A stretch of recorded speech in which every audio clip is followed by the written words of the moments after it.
Yo, yo, yo, yo, yo. What's up, all you burner stoners and potheads? This is Weedman 420 with the Weedman 420 Chronicles. How are all you vipers doing out there? Mrs. Weedman? Mr. Weedman? How the hell are you? Fantastic. I love it. Hey, all you vipers out there in the world. Hopefully you're smoking some big fat doinks while you're listening to the show. Mrs. Weedman and I are about to get normal. But before we get normal, as always, Mrs. Weedman and I will be covering the latest cannabis research, science, and health today, along with political news, international news, and Mrs. Weedman is going to end it with some cannabis culture. Now, Mrs. Weedman. Mr. Weedman? Let's get normal with some Cap Junky, grown by Jim Berry that we got from our friend Midwest Terps from the Midwest Terp Off, the Michigan versus Illinois event. And this is one of the growers that entered. And Jim Berry is the name of the grower. And today, Cap Junky is an evenly balanced hybrid strain, 50-50, created through crossing an iconic Kush Mitts and Alien Cookie strains, a super high-powered hybrid with relaxing yet active effects. Cap Junky is perfect choice for the connoisseur. The high hits you fast and hard, slamming you right smack in between the eyes, right after your final exhale, with dizzying, happy scents. You feel tingly and mentally stimulated, filled with a sense of euphoria that has you soaring and easily chatting with anyone around you. This tingly will soon spread throughout the rest of your body, lulling you in a state of relaxation that doesn't have you feeling too sedated. With these effects and its super high THC average, Cap Junky is said to be perfect for treating a variety of conditions, including bipolar disorder, depression or mood swings, chronic pain, cramps or muscle spasms, and even chronic stress. This bud has a sweet and fruity flavor with a potent punch of flowery menthol. The aroma is spicy, fresh menthol, pungent pine and grassy diesel with a touch of fruitiness. Cap Junky's buds have dense and colonical forest green nugs with emerald green leaves, thin orange hairs, and a coating of tiny, milky amber crystal trichomes. And this is grown by Jim Berry, and we're smoking Cap Junky today. Ooh, it smelled good when you were rolling it, that's for sure. Yummy. Yeah, really, really good. I can't wait to have it taste. Oh, delicious. And as while I'm smoking, Mrs. Weedman is going to tell you a little bit about 8decades.com. Yes, head on over to 8decades.com. That is our cannabis lifestyle brand, our website for that. There you can subscribe to our newsletter and get free shipping off of your first order. You'll find our products. 8 Decades is a line of cannabis accessories that we started a few years ago. We designed our own rolling tray, ashtray, and multi-tool for flower use. Some people like the tools for their concentrates as well.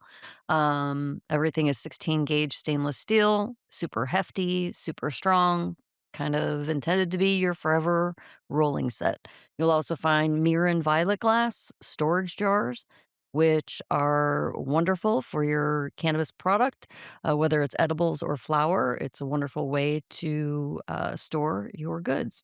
You're also going to find links about us and the podcast and some Weedman 420 swag. Yay. So head on over to 8decades, EIGHT, decades.com, and check us out. Check us out. And as we always say, you support the show, we can pay our producer, Shoddy.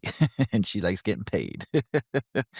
It was Mrs. Weedman's birthday this weekend. Yes. Yes. Yay. She is beautiful as ever, always looking like she's 25. Oh, yeah.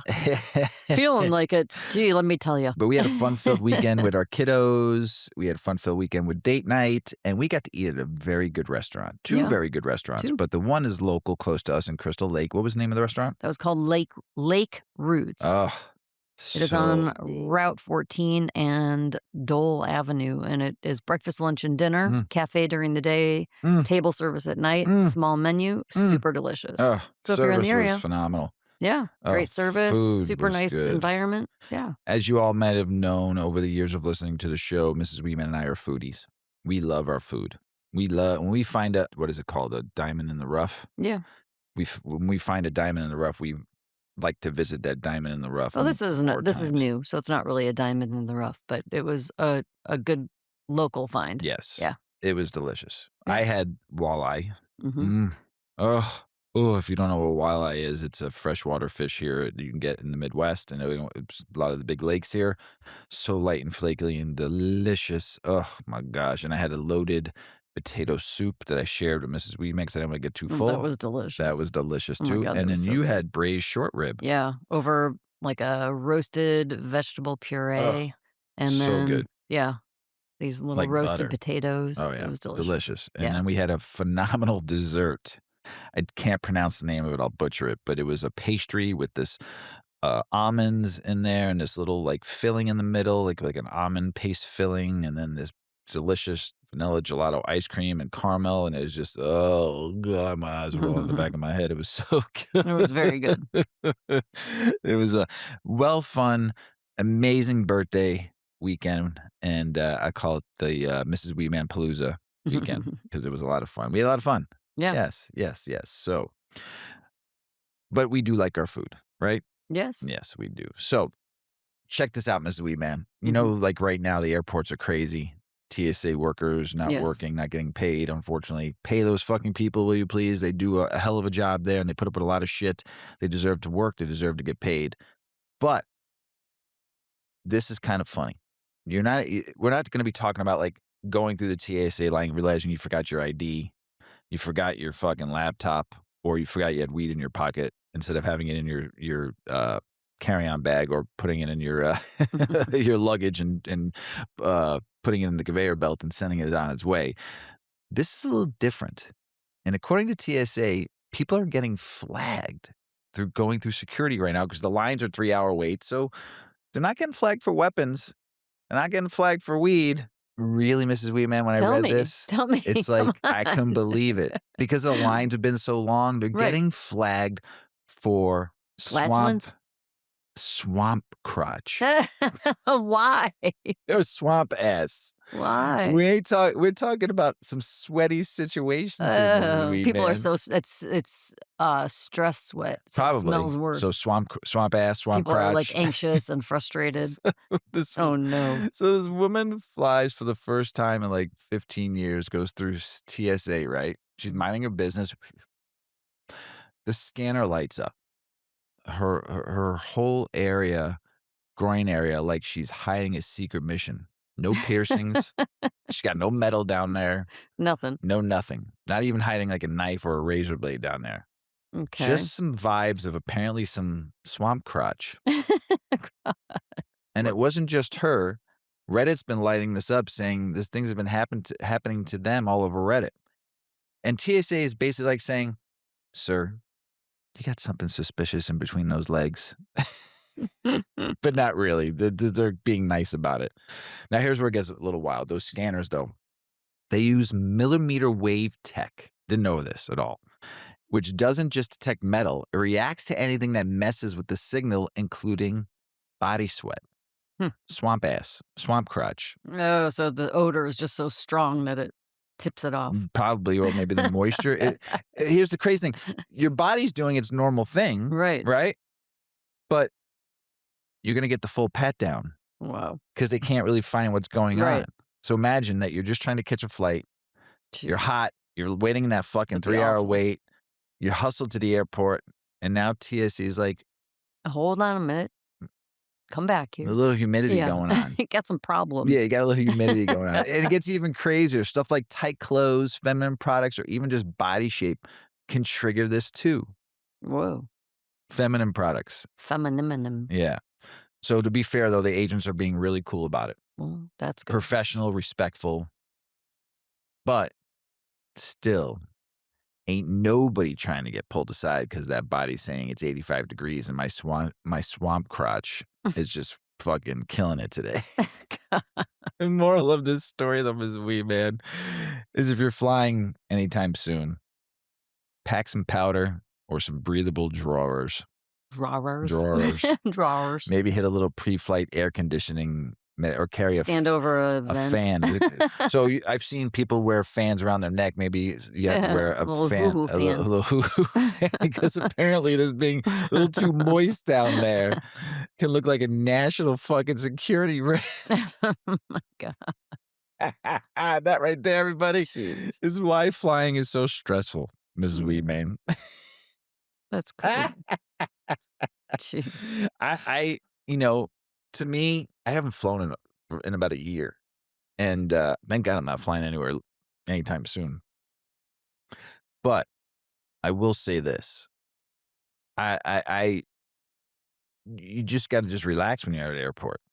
unless you're, like, nervous Yeah. about flying, I understand that, but it's just you're gonna get to your place, and I understand it's stressful, you might be running late, you might have 6 kids with you, strollers, shit you're packing for them, you're carrying 50 bags, I get Right. it, but here's the thing, you don't have to fly. You just take a car and drive. I rather drive. I It's not that simple, I though. know it's It not. really isn't. I know it's not simple. Well, it's not simple either when you got 3 kids. We Then did it. driving could be impossible. You did it. Yeah. You flew one time with both kids. No one helped you. Nobody helped. This is before Oh my 9/11 god. when you can walk to the gates with people. Nobody helped you with 2 kids, No, I 2 had the a double flu. stroller. You had a car seat. You had a bag for you and a bag for them. They'd just drop you at the curb. Right. And Kick say, "See." get out.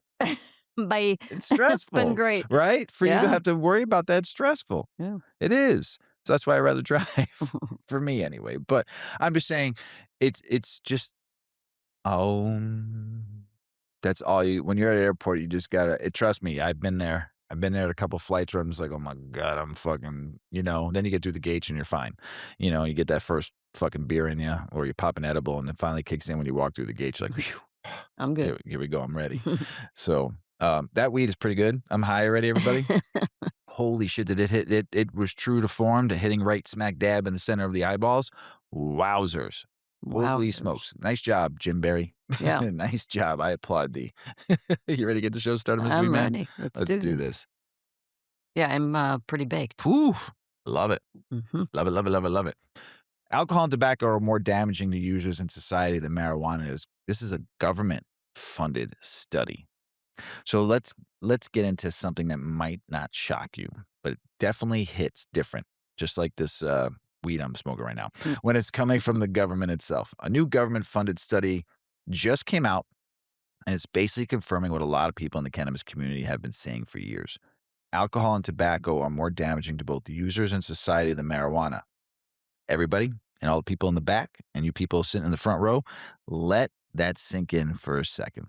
We're talking about substances that are fully legal, normalized, advertised during football games, and they're doing more harm than cannabis, which is still federally legal. Please make that make sense to me. Now, the study looked at a few key areas: health risk, addiction potential, and overall impact on society. Across the board, alcohol and tobacco came out looking way worse. No surprise there when you really think about it. Alcohol alone is linked to liver disease, violent incidents, accidents, plenty of deaths. I mean, how many bad decisions start with, "I had a few drinks"? Meanwhile, cannabis users, worst case scenario, you ate too many edibles and now you're questioning reality while staring at your fridge like it's a portal to another dimension. And tobacco, don't even get started for somebody who was a smoker for a very long time. That's been tied to cancer, heart disease, and a whole list of long term health issues. Yet it's been legal for decades. The study also touched on the societal cost. Things like healthcare, burden, lost productivity, and crime related impacts. Again, alcohol and tobacco rank significantly higher in terms of damage. Cannabis, way lower. And this is where things get interesting because it adds more fuel to the ongoing conversation about federal legalization. If the data is clearly showing cannabis is less harmful, then why is it still classified the way it is? That's the question, the $1 million question, advocates keep asking. Now, to be fair, the study doesn't say cannabis is completely harmless. Nothing is. But it puts things into perspective, especially when comparing it to substances that are already widely accepted. It's really about relative harm. And from the policy standpoint, this kind of research matters because lawmakers keep ignoring data forever, at least not without us noticing. The people. We're already seeing shifts, state level legalization, expungement efforts, and even discussions about rescheduling. How about let's get some more discussions about descheduling? So, studies like this, they just keep pushing the conversation forward. And honestly, it's kind of wild that we're at this point where the government is funding research that basically says, yeah, cannabis ain't the problem. Took long enough, everybody, right? Right, Mm. Ms. Weedman? Yeah. But hey, we'll take the progress however it comes. It's a slow progress, that's for sure. Slow. Slow, Very slow. Oh dragging, my god. slow. So slow. Is it even is there any progress? I mean, there hasn't been, I mean, everything we've been reading about the right? political side of stuff, we've been talking about they're just delaying, delaying, delaying. Delays. Right. Yeah. The They've D got some bigger fish to fry, maybe, right now. Yeah, but there's enough people in the government not doing shit right now that can speed this up a little bit. Mhm. Not everybody's Oh, yeah. Right. there's enough people being paid To do different to do jobs. different jobs. Yeah. Yes. So, I have a good memory. My short-term memory is sometimes there, sometimes it's not. Because sometimes if I get distracted and I think of something and all of a sudden I get distracted, I lose that. That happens all the time. That's been happening my whole life. But my long-term memory is fuego. But, Mrs. Weedman, your memory is good, My right? memory's decent. I find that it's like a slow process. Like, to recall if we did something like had a busy, like, back-to-back couple days, and then I stopped at the end of those days and maybe a couple days later and tried to think, like, "What did I do on," say, Thursday and Friday? What did I do? And I, like, really have a hard time recalling it. And then once I kind of, like, allow my brain to, like, think rather than, like, getting distracted and finding trying to do this one, thinking of a bunch of other things, the thoughts are all there, but sometimes I Mhm. do find they're harder to grasp, Gotcha. to get them Now, flowing. there was a big study Yeah. on memories and is weed changing your memory, Mhm. right? Yep. Tell us about it. Yep. So, let's get into this article. This was, from Green State, and it's a topic that every smoker has joked about at some point, right? Your memory. Like, "Oh, I can't remember anything. I'm a stoner." So, a new study out of Washington State University is flipping the conversation. It's not just possible that cannabis makes you forget things, it might actually change how memories are formed and recalled. This was a randomized, double blind, placebo controlled study, so it's legit and scientific. Researchers had participants vaporize either 0 milligrams, 20 milligrams, or 40 milligrams of THC, then put them through a full lineup of memory tests. We're talking about everything: verbal memory, spatial memory, remembering future tasks, even identifying where information came from. And the results? They're pretty wild.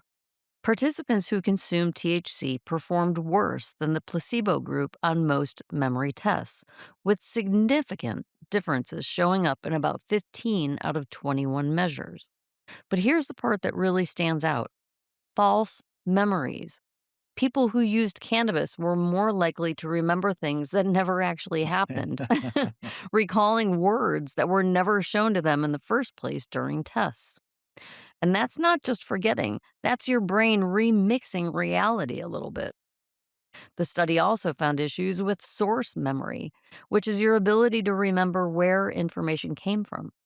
So, under the influence of THC, they found it gets harder to tell if you heard something from a friend, saw it online, or just imagined it. Now, let's talk about dosage because a lot of people think, I'll just take a little. Well, not so fast.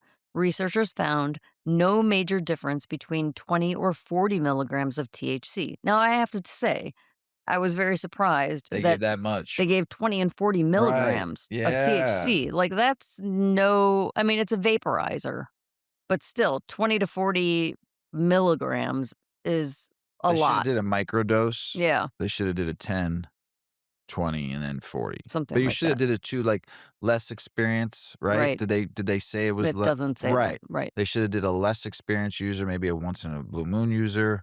They shoulda varied it between heavy users to mid users to low Right. users, you Because it know? affects everybody so differently. Right. Right. Well, they found no major difference between the 20 and 40 milligram doses, meaning even moderate doses had similar impacts on memory. So it's not just a you smoke too much kind of situation. Another key point: participants also struggled with prospective memory, which is basically remembering to do things later, like appointments, tasks, or even simple plans. So, if you've ever walked into a room and forgot why, this could be part of it. But this isn't important. Not, oh, this is important. Not everything was impacted. The study found no significant effect on episodic memory, which is your memory of personal experiences and life events. So your core memories, they'll be intact. That's good. And like most cannabis research, there's a big disclaimer. More research is needed before drawing any hard conclusions. So I just have this thing. Okay, short-term memory, long-term memory. Your short-term memory becomes a long-term memory. Duh. Like, what did you do last hour? What if what you did last I ate hour. dinner and got ready for the show. No, I'm saying, like, what if someone just asked you, "What did you do today?" And today was, like, a game changer for you. You went and experienced something that you've never experienced before in some different place, blah, blah, blah. It was amazing. You had this, like, core memory that happened. Right. But in this moment, that's short-term memory. That But is? in, like, a month, that's long-term memory. Wow. Think about that for a minute. I need You want some more joint? no, maybe I don't. All right, moving on back to the article because that was just a stoner thought. Overall, though, the study is one of the most comprehensive looks yet at how THC affects multiple sensory systems at once. And the takeaway is clear. Cannabis doesn't just make memories fuzzy, it can actually reshape how they're created in the first place. Sweet. Bing and a bang and a Bing boom. bing, bop, boom. Bobbity boop, Yep. boobity bop. So this next one is kinda interesting. It's about the sober movement and whether cannabis is starting to shake things up a little bit. So boom, the sober movement has been growing over the past few years. More people are cutting out alcohol, focusing on wellness, mental clarity, all that good stuff. You've probably seen it, mocktails, alcohol-free bars, people saying, "Nah, I'm good on the drinks." Much respect on that. But now there's this question popping up. Is cannabis becoming part of that lifestyle? And that's where things get a little complicated because for some folks, cannabis is being used as an alternative to alcohol. They're like, I don't want the hangovers, headaches, the next day regret, waking up with your pants unbuttoned in some place you weren't supposed to be. I'll take a little something more mellow. And in context, cannabis is still kind of sliding into that conversation as better option to certain people. But here's the twist. Not everyone in the sober community is rocking with this or that. For a lot of people, being sober means completely substance free. No alcohol, no cannabis, nada, zilch, nothing. So when weed starts showing up in wellness or sober, curious spaces, it creates this tension. Like, is this still sober or is it just a different lane? You've got some people, and then you've got some others saying, nah, you're just swapping one thing for another. It's a real debate right now, and culturally, it's shifting how people define sobriety. It's not black and white as it used to be. There's this thing growing in middle ground. People who don't drink, but still use cannabis occasionally, kind of like what you've heard us talk about the California sober. You know what I mean? Now, from a broader perspective, this also ties into how cannabis is being rebranded. It's not just being seen as recreational anymore, it's being positioned as part of a wellness lifestyle. You see it in products, marketing, even social media. Low dose edibles, THC drinks, CBD, everything. It's about balance and control. But again, that doesn't sit right with everyone, especially in communities where sobriety is tied to recovery and long term health goals. So the big question becomes, can cannabis and the sober movement coexist? Or are they fundamentally at odds? And honestly, the answer might just depend on the person. Because at the end of the day, people are redefining what healthy looks like for themselves. Some choose total abstinence, others choose moderation, with or without cannabis. Either way, this conversation across the board is evolving, and cannabis is smack dab right in the middle of it. And you already know, Mrs. Weedman and I will keep on watching and see how this plays out. We know somebody who is sober but still uses cannabis, Mhm. and We know a few of those people. it hasn't affected their life that I Right, have seen, right, I've noticed, right? right. Yeah. Not in a negative way. Mm-mm. Not at all. So, it's very hard to get off alcohol when you've been Mhm. using it for a very long time, right? Yeah, and I think that there's obviously an addiction factor to alcohol. There can be a habitual factor to cannabis, especially if you are an addictive personality. You might use anything and cling on to anything. Mhm. But, we always identify addiction as being things that are alcohol, drugs. But I mean, addiction can be, you know, sitting in the mirror, picking at your Right. skin for 10 hours a day. It could be, I mean, there could be some crazy addictions. It could be, I saw my strange addiction, a lady ate foam, I like remember that. furniture foam. I I remember mean, that. some people eat paper. You got some weird shit going on out in the Right. world, right? So addiction isn't always alcohol, but a lot of addiction, if it's not chemically related, really is highly impacting the person and not everybody around them. Where alcohol and drugs, it affects everybody or in that person's Right. world. Where am I going with this? What's my point? We were talking about people Oh, using cannabis. yeah, And cannabis just doesn't like impact a person that short-term way. memory. Yeah. Short term memory. My short term memory is affected by this cannabis. By the strain she's smoking right now. Where am I? What am I doing? What's my name? Anyway, yeah.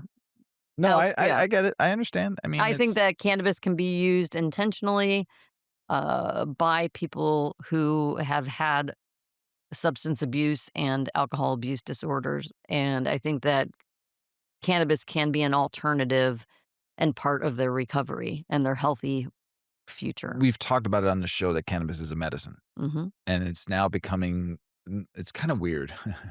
The last couple of weeks, I've been just reading and watching the cannabis market. Let's just say not the stock market, just the industry as a whole, and you can see right now in the last, like, 2 or 3 weeks, some dispensaries and some vendors, suppliers are trying to change their tone, move away from the recreational aspect of it all and go back into using this as a medicine instead for the people who don't want to use it recreationally. They Hmm. want to use it as a medicine.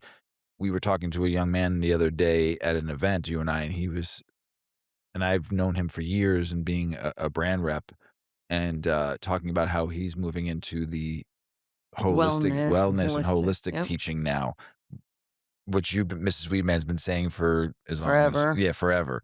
So you see but I'll say something in a second about Mrs. Weedman, but this is okay, so it went from being medical, right, in states, how all most states start or all states start as medical, and we promote medicine so we can get it passed, right? Hmm. That's the play on it. And then all of a sudden, it's showing how it's used medically and how people need it, but now it's like, well, we should do this recreationally now, so the people who like using it socially and out of whatever, but realizing that it is great socially, but it's actually more of a medicine, and we need to get back to that. And we're seeing it, and Mrs. Weeman, as she just mentioned a few minutes ago, she gave me this look when I was talking about moving it into a holistic medicine side of things now, and you see dispensaries doing it and vendors doing it and suppliers doing it. She goes, "Mrs. Weeman is always the forefront of what do you always say about yourself? I'm always ahead of the times. I need to be back, everything I think about is still 2 years away, but you Yeah. thought about this idea 2 Yeah. years ago, 3 I years can't ago?" find the thing whatever I've got that I've created in my brain that's nowhere to be found, or I have to create it. And then a couple of years later, it's like, there. I could have just waited and Right, bought it like everybody else, right. but I want it before it's available. So, But I've yes, always believed that you've always said that that from day one, cannabis for me has always a been more of medicine, a medicine and holistic, it's part of your well-being. right. Yeah. It's just part of your So daily. it's really watch the industry the next 6 to 12 months, the next maybe 18 to 24 months. Everybody out there, listen to Mr. Weedman because I've said this. I watch market trends in this industry 24/7. All I do is study and research weed. Okay, and this market, it's just coming back into. They're realizing that what have I said? The two fastest growing segments of this industry is the boomers, 55, well 60 and up, and they don't wanna use it socially. I mean, some of them do, but they want it more. We read an article last week about why the boomer generation, the older generation are using cannabis, right? And why Gen Z women are the second fastest growing. They want it holistically. They wanna use it at home, peacefully, for thought, for creativity. mental, whatever.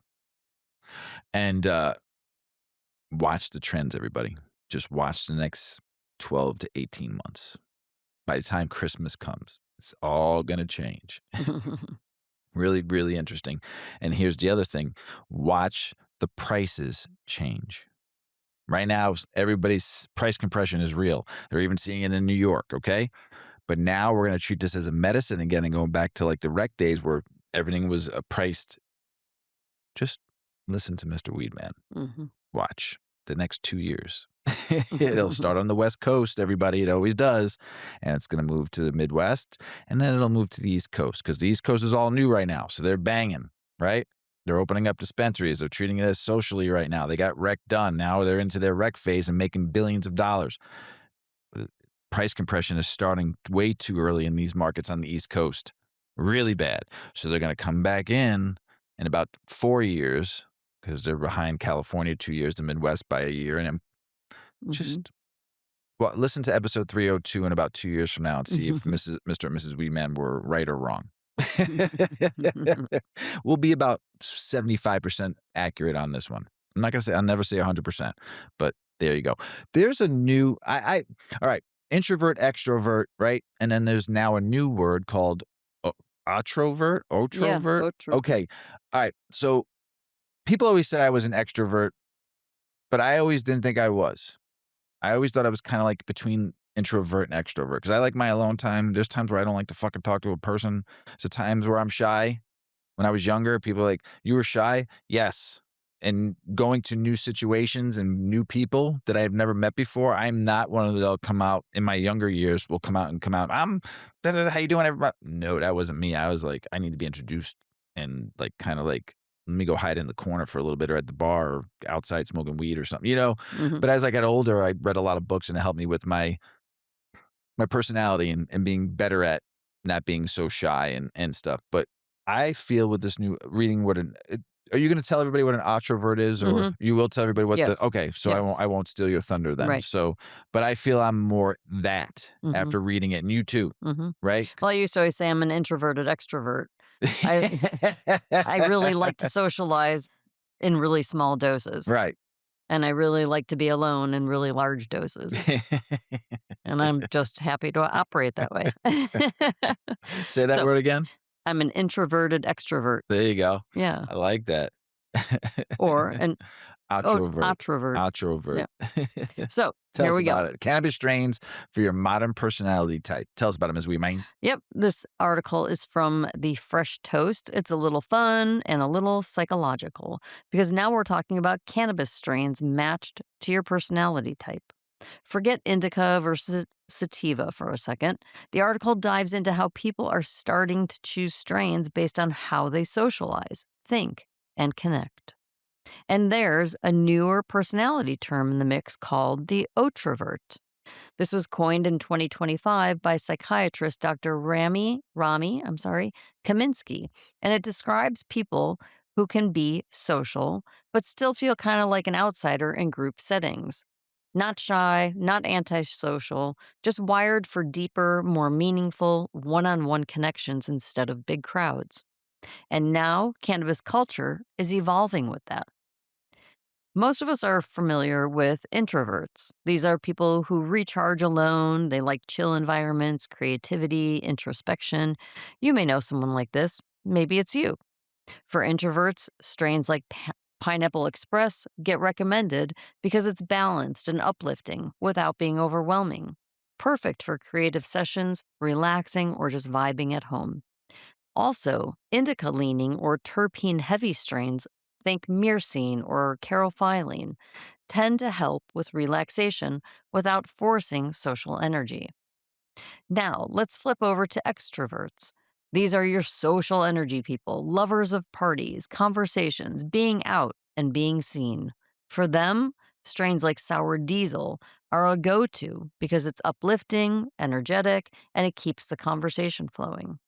These people usually lean towards sativa strains, bringing that cerebral, talkative high, basically amplifying the moment instead of turning them inward. Then you've got the newest, the latest wild card, the otroverts. They're not just in the middle like ambiverts. I didn't know that. So maybe an ambivert is an introverted out extroverted. Okay. I don't know. So we'll have to look that up later. Ambiverts. Okay. So otroverts, they're more about depth over quality when it comes to social interaction. They don't necessarily want high energy party strains or heavy couch lock either. Instead, they lean toward balanced hybrids, something that gives them mild euphoria, emotional openness, and calm focus without That's me overstimulation. all day long right there. That's like my favorite kind of strains. We're talking terpene combos like limonene for mood, mixed with softer calming effects, so they can engage socially but on their own terms. The big takeaway from this whole thing is that cannabis culture is shifting away from just THC percentages or basic strain labels and moving toward personalized experiences. Because at the end of the day, it's not just about getting high, it's about finding the kind of high that matches who you are. If you throw some myrcene in that strain, make me even more happier because you get both like right in the middle. Hmm. My favorite. It's amazing, how you can like really dial in someone's Yeah. personality by what kind of strain they would probably like, Hmm. to smoke. Yeah. Pretty interesting, Mrs. Yeah, Weedman. we have used CBD, like we've smoked some hemp flower. We've had CBD strains, like a CBD ratio Hmm. in vapes. We've had CBD and THC ratios in edibles, Yep. but we have never bought loose hemp or CBD flower. The ratio I've had, just not Yeah, just we've had straight CBD. ratios. Yeah, So I no. would like to start playing around with that, like creating our own little mixes and matches of having a THC strain that works for your mood that you're looking for, and then have a CBD strain that works, and then mix a rate, like roll a joint that's, a 70-30 or a 1-to-1 ratio, and Yeah. just see what the different mixes feel like and play around with actual Big loose Earl. flower. Earl. Igneous, grow us some CBD strains. Yes, please. Midwest Terps. Yeah. Ralph Wiley. Ms. Weedman's calling. Yeah. Who else? Goat. Yep. Genetics. CBD, Outdoor. Get us please. some CBD. Political state and business news. Illinois is still pushing to fix one of cannabis' biggest headaches, banking. State Treasurer Michael Ferks is working on expand access to cannabis businesses can safely store money, pay employees, and operate like normal companies. Right now, more are stuck dealing in cash. Ferks says it's about safety, transparency, and treating the industry like any other legitimate business. I like that guy. Thanks, State Treasurer. Several states could still legalize adult use cannabis in 2026, and momentum continues building across the country. Lawmakers and advocates are eyeing opportunities in both traditionally conservative swing states, while challenges remain. Shifting public opinion and economic incentives are keeping legalization efforts alive. The next wave of states could further expand the legal market and reshape the national cannabis landscape. Craft breweries are feeling a little bit of pressure, and cannabis is part of the reason. As more consumers shift toward weed, alcohol sales are taking a hit, especially among younger crowds. And in rising costs and competition from meal delivery services, and breweries are struggling to keep up. It's changing the market, where cannabis is becoming a serious competitor in the fight for the consumer attention. The hemp industry is ramping up its presence in Washington, D.C., hiring more lobbyists to influence federal policy. With growing scrutiny around hemp-derived THC products, industry leaders are pushing to shape regulations instead of facing stricter crackdowns. It's a sign of hemp space is evolving fast, and companies want a seat at the table as lawmakers decide its future. Georgia lawmakers have passed a bill to expand access to medical marijuana, sending it to the governor's desk. The measure aims to increase availability for patients and improve the state's limited program. Supporters say it's a step toward better patient care, with critics arguing more reform is still needed. Either way, Georgia continues slowly moving forward on cannabis policy. Cannabis sales saw a dip in February, signaling a continued slowdown in part of the market. Analysts point to factors like price compression, oversupply, and shifting consumer habits.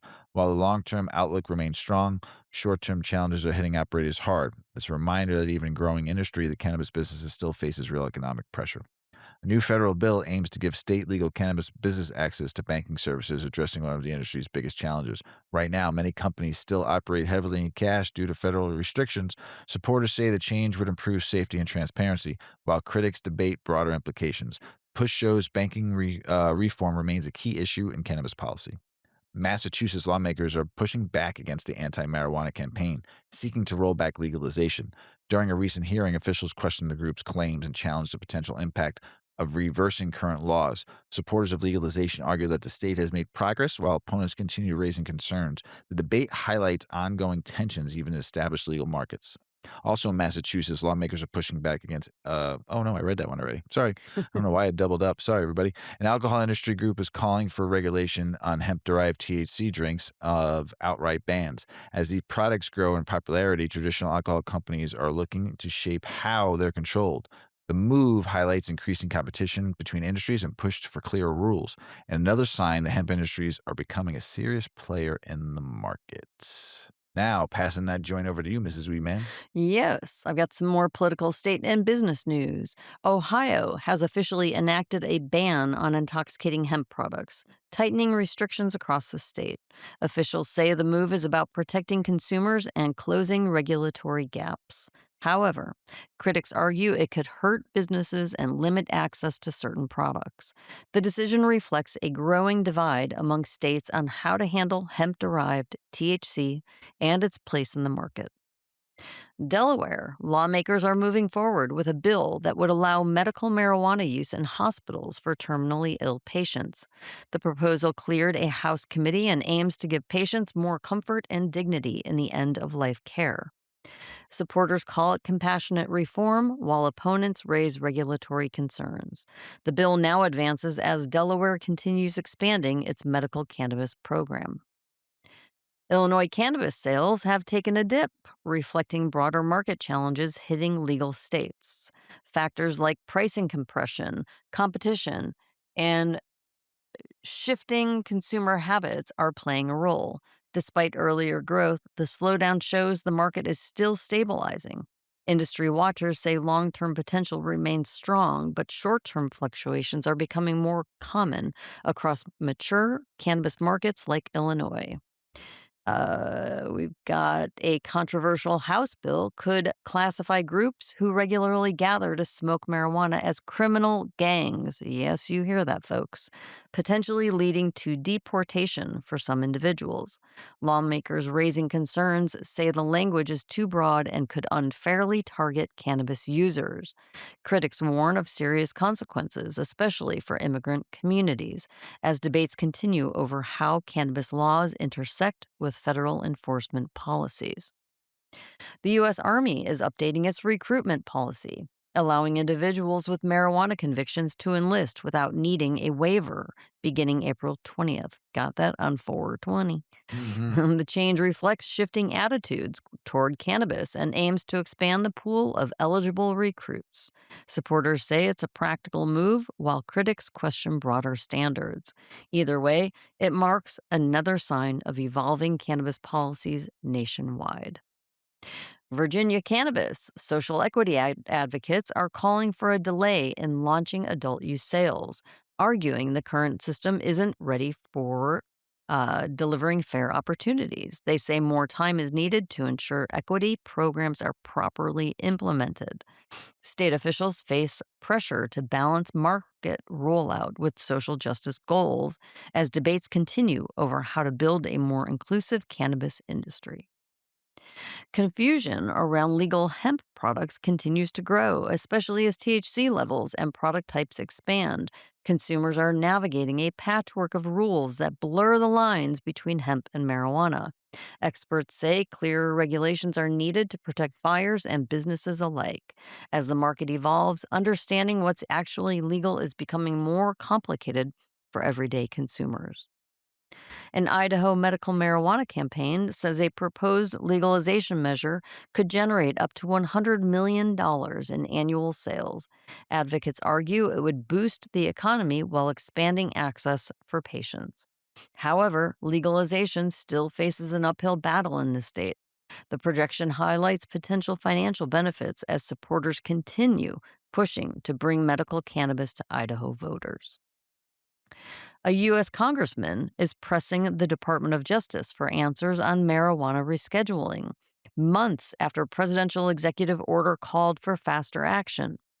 Lawmakers want clarity on when cannabis might move from Schedule 1 to 3, and so far, delays continue, raising frustration in Congress. The push highlights ongoing uncertainty as federal cannabis reform remains stalled despite growing political pressure. That's it. Over here, Mr. Weedman, it's back to you. Thank you, Mr. Weedman. Mississippi governor has vetoed bills that would expand medical marijuana access while approving a separate measure supporting psychedelic research. The decision drew mixed reactions, with advocates disappointed over cannabis limits but encouraged by progress all alternative therapies.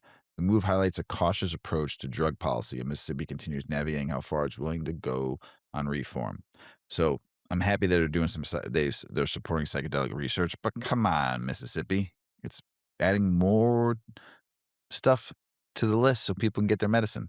Denver's annual 420 festival is gearing up with newly announced concert lineup, bringing music and cannabis culture together once again. This event continues to be one of the largest celebrations in the country, drawing crowds from across the nation. Organizers are leaning in both entertainment and cannabis normalization, keeping the tradition alive in one of America's most established legal markets. Arizona growers are facing a major surplus, with unsold cannabis piling up across the state. Oversupply has led to falling prices and mounting pressure on producers struggling to stay profitable. Industry experts say the balance highlights ongoing challenges in the legal markets where production can outpace demand. It's another example of how rapid expansion can create tough economic realities for cannabis businesses. Indiana's governor is pointing the finger at fellow Republicans for state's lack of progress in the marijuana legalization. Despite growing public support, lawmakers have yet to advance meaningful reform. The governor noted that many residents are already using cannabis illegally, raising questions about the current policy effectiveness. The comments add pressure as neighboring states continue moving forward with legalization efforts. Governor, you first blamed it on because it wasn't federally legal. Now you're blaming it on the Republicans in the state. Make up your mind. Grow some balls. Come together as one. Democrats, Republicans, independents, come together as one because your constituents want it. Vote it in both and let people home grow. That's it. Just do it right. Do it all from the fucking get-go and let it move on. New York's legal cannabis market has reached $3.3 billion in total sales after 5 years, marking a major milestone for the state. Growth has been driven by expanding retail access and strong consumer demand, while challenges remain, including regulatory hurdles, and never show that market's potential. New York continues to establish itself as a major player in the national cannabis industry. Tulsa Community College is launching new programs focused on cannabis industry, aiming to prepare students for careers in the growing market. Courses will cover areas like cultivation, businesses, and compliance. Supporters say it's a smart move to align education and industry demand. The program reflects how cannabis is becoming a legitimate career path across multiple sectors. High cannabis taxes are being blamed for weakening legal markets, according to the new opinion piece. Critics argue excessive tax rates are pushing consumers back to the illicit market, where prices are lower. The debate continues over how to balance revenue generation with industry sustainability. It's a key issue as states work to build competitive and effective legal cannabis systems. Yeah, they need to lower the taxes down. Pricing is great in Illinois. I mean, getting better. If you go to Michigan, pricings are amazing, but it's all the tax bullshit we always have to worry about. That makes cannabis where it shouldn't be. Mm-hmm. So, a Democratic gubernatorial candidate in Michigan is proposing to repeal the cannabis tax currently tied to road funding plans. The move could reshape how the state finances infrastructure while impacting cannabis revenue streams.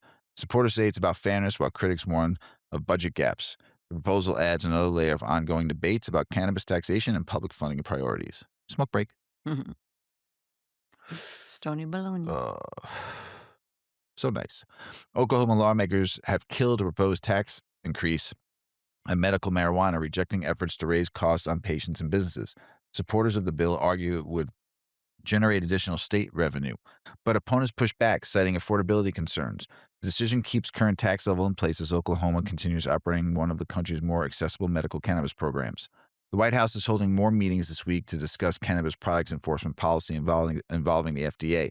Officials are focusing on how to regulate products like hemp-derived THC and other emerging items. The talks signal increasing federal attention on the evolving cannabis marketplace as regulators work to establish clearer rules and oversight in a rapidly growing industry. And that is the state political and business news, everybody. Mrs. Weedman, that's some great weed right there. It is. Is it still lit? Yeah, would I'll you like take more? one more hit, please, while you go ahead and read. March 31st, the last day of Women's Month, right? International Women's Month. Women's Yeah. Month. So Ms. Weedman is going to talk about women-led cannabis culture, but ownership still lags behind. Tell us about it, Yes. Ms. Weedman. Yeah, let's get into this article from Cannabis and Tech Today. It's a valid discussion about the cannabis industry, who's shaping it versus who actually owns it. Because women are leading cannabis culture, but they're not owning in the industry at the same rate. Let's talk about the numbers.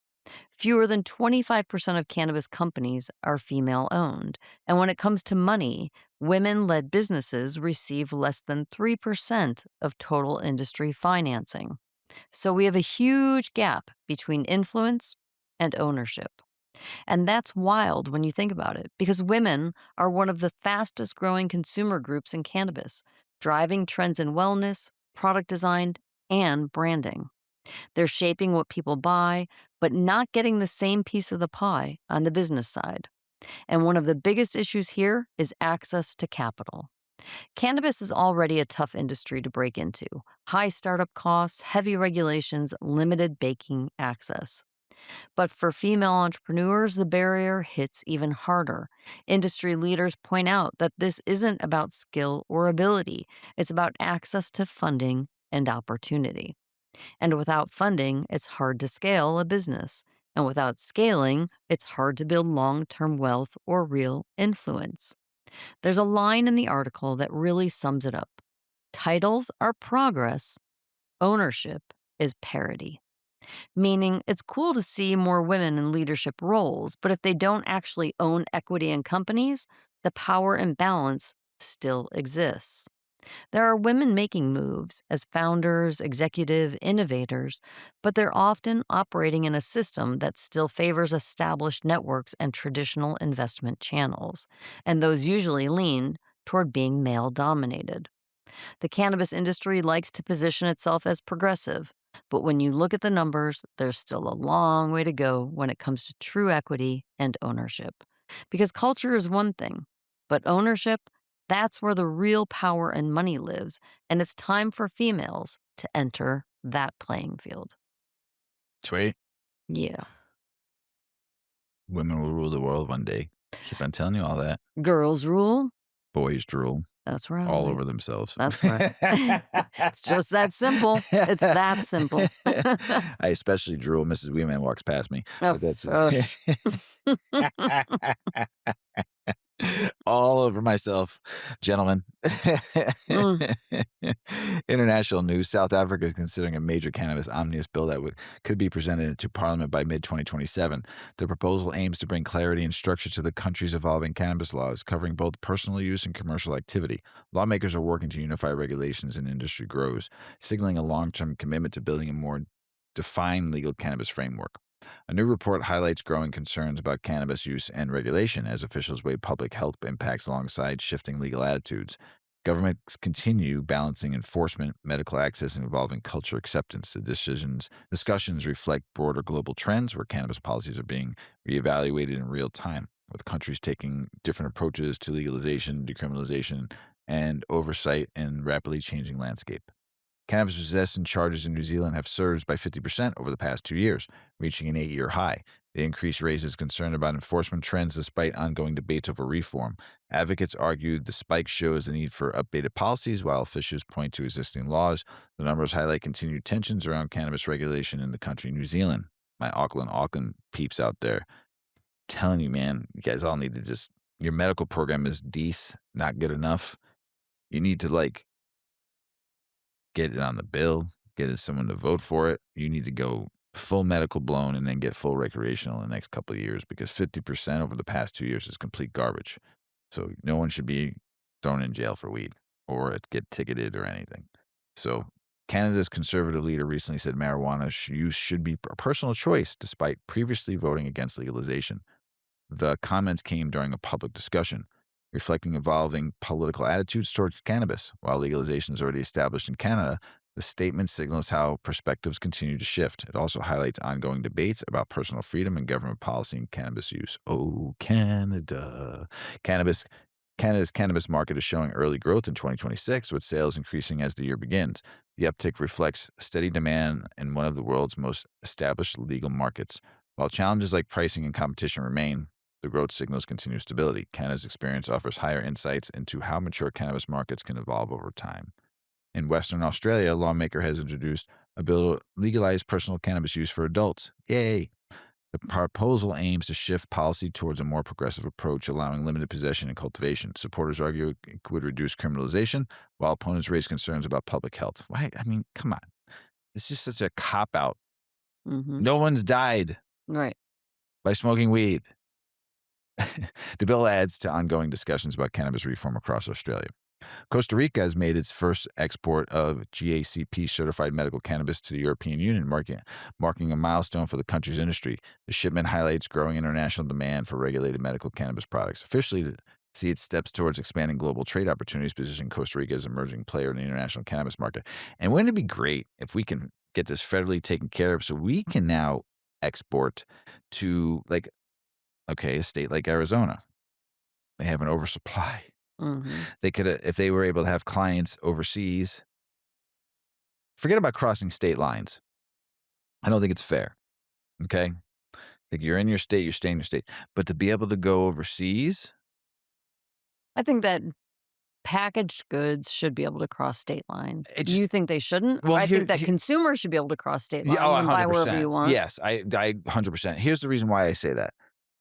Unless you're like the breweries where they have 4 locations where they brew their beer at, or one central place where they brew their beer at, and then you can distribute across state. Like, say if you're Mhm. already in this state, you're a Yeah. multi-state operator, like multiple gummy companies or multiple, flower companies, and they're already in this state, fine. And you want to just have 2 central hubs and ship to the state and then to a distributor, and I'm fine with that. Okay. I just I just don't think you should, like, if you're not in this state already, because there's already too many Mhm. brands in this state, or too many brands. I think the state should be on lockdown for, like, letting new brands come in the state. I think there's just way too many brands. And then Mm. there's just all the local players that have been here for a long time are gonna get destroyed. All the ones that started the industry here, Mhm. or in the state Right. you're in, not just Right. Illinois. I'm just I talking see what about, you're saying, yeah. you see what I'm saying? Yeah, So and then it just it becomes just gets so big fucking corporate flooded. everywhere. Yeah. It's just brutal. Now, if you're already in this state, great, and you wanna have one central hub, so you don't have kitchens or you wanna have grows, that's fine. But look at it this way, California always has a surplus. They could be distributing, exporting overseas right now and saving their Right. industry, Right. So that's all. Concerns are rising in the UK over what some are calling the Wild West approach to medicinal cannabis prescriptions. Reports suggest inconsistencies in how treatments are prescribed and regulated. Critics are calling for clearer guidelines and stronger oversight to protect patients. The situation reflects ongoing challenges as countries work to balance access with safety in medical cannabis programs. That was international news, everybody. Now over to you, Mrs. Weedman, with the final article of the show. Yep. And we're going to be talking about what you love, weed and yoga. Yes. So tell us about it, Ms. Weedman. This piece from Cannabis Now is all about mixing mindfulness with a little elevation. Yep. We're talking 420 friendly yoga. A leading and I'm sorry, I'm really high. And lead I don't even know what I'm doing right now. I'm like, yeah. Jim Barry, way to go, Yeah, baby. thanks, Jim Barry. Way to go. Leading the conversation is yoga instructor Jasmine Stanley, who's been very open about combining cannabis with her practice. This isn't just some trendy West Coast thing anymore. What started as a niche in places like California has spread across the country as cannabis culture becomes more accepted. But there's still a debate. Does cannabis help your practice or mess with the clarity that yoga is supposed to bring? Jasmine, she's firmly on the side of it helps. She says cannabis can actually help you release tension and connect deeper with yourself, which lines up perfectly with what yoga is supposed to do in the first place. But she also makes it clear it's not for everyone. So let's break down her do's and don'ts. First up, dosage. It matters. She recommends starting slow and being very intentional. Don't just roll up a huge joint and jump into a session, especially if that's not your normal. And try to do a Yeah. downward dog. Yeah, right. Especially if that's not your normal tolerance. This isn't about getting blasted, it's about enhancing your experience. Next, stick with what you know. If you're used to edibles, vapes, or topicals, stay in that lane. The goal is comfort and familiarity, not experimenting mind flow and throwing off your balance. Another big one, make it personal. Jasmine emphasizes that cannabis and yoga should be individualized. There's no one-size-fits-all method here. Your body, your tolerance, your vibe, that's what should guide your session. Now, let's get into the don'ts. Probably the biggest one: don't set unrealistic expectations. I mean, isn't that a life rule or like goal? Mhm. Yeah. All right. Don't go into it thinking you're about to have this perfect hour-long, life-changing session of yoga every single time. She keeps it real. If you've got 10 minutes in the morning, that counts. That's your practice. And another underrated point: don't worry about looking perfect. This isn't Instagram yoga. This is about being comfortable in your own space, your own body, however that looks. And honestly, that might be the real message behind all of this. Cannabis and yoga, when combined intentionally, aren't about performance. They're about letting go physically, mentally, and emotionally. Namaste. Um, I love yoga. Me too. It's so nice. You're the one that got me into yoga, Mhm. you You know? never believed me I didn't. for so I long. didn't. Years Because I and was a gym years. rat. I was a gym rat. I I'm like, pushed that heavy I'm like, weight. you are missing Gym. out. And then you got me into yoga, and I've been And doing it then ever you're like, since. this yoga stuff It is was great. amazing. Oh, man. Like, It's I not easy know. either. I love it. Right. Yeah. It does the body good, It you does. know? My back didn't always enjoy it, but I pushed through, you Mhm. know? Part of the Bad Back Club, everybody. If you didn't listen to the first episode of this show and know that now, part of the Bad Back Club. So, I'm part of the bad back, neck, shoulder, knees club. part of every part. You got every club in you. Everything that hurts club. Felt like you got hit with a club some days. I feel like I've been clubbed club. Some days are better than others. I will tell you this. I will tell you this. Today's a clubbed Yeah, club. Mrs. Weedman wasn't feeling it today, and I even said, "I'm like, do you want to, you know, go tomorrow?" You're like, "Push through, baby. Push through. Push through the We got a pain." show to record. That's it. We don't miss Tuesdays, right? That's right. Nope. I Unless think, we have to. yeah. So, which is still, we don't miss Tuesdays. So, Mrs. Weedman, Mr. Weedman. that's the end of the show. Yeah. Got anything else to say? Well, everybody, lots going on in the world right now. Let's be kind, make it an extra added effort to put a smile on someone's face. I don't know. Instead of building tensions, build bridges. That's all. As John Lennon, Peace. as John Lennon had to say, all we are saying is give peace a chance. Everybody, we love you out there. As Paulie always says, smoke smart, puff puff and away. Puff, puff, pass. Check out our cannabis lifestyle brand online at 8decades.com. Our custom smokes and accessories are perfect for your coffee table, bedroom nightstand, or kitchen counter. They're designed for you to show them off.